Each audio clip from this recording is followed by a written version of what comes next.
Look, the investigation's not even been completed, and I think it's premature to be discussing legislative solutions, if there are any. Do you think American equipment that's used to turn semi-automatic weapons into automatic? Yeah, I think it's particularly inappropriate to politicize an event like this. It just happened within the last day and a half. It's entirely premature to be discussing about legislative solutions, if any.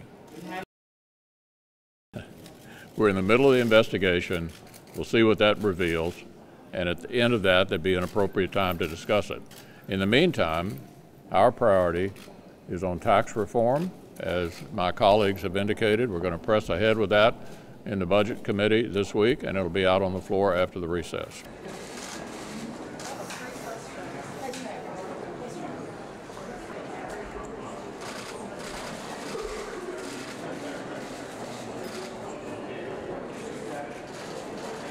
First, our thoughts, prayers, condolences continue to be with the city of Las Vegas, the families of the 59 who were so awfully taken from us, and the hundreds who were wounded, praying for a speedy recovery.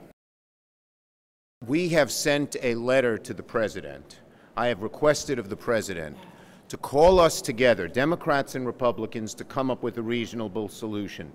Before he was a candidate and marched in lockstep to the NRA, Donald Trump expressed very reasonable position on gun control. In fact, he said after Sandy, he supported the kind of bills we support. Let's hold him to that. Break from the NRA, which is making things worse, and work with us to get something done. We need his help. Mr. President, enough. Stop blaming Puerto Rico for the storm that devastated their shores, and roll up your sleeves and get the recovery on track. That's your job as president. I don't remember the president telling Texas that they threw our budget out of whack after Harvey, or Florida after Irma. Yes, we're spending money in Puerto Rico. We're spending money to turn the power back on, to give people drinking water, and to keep life support machines working in the hospitals. And that's what we do in America. When one part of the country has trouble, the rest of the country reaches out to them and says, we're going to help you. They did it for New York after Sandy, New York and New Jersey. They did it for Texas after Harvey, and Florida after Irma, and Puerto Rico should be just the same.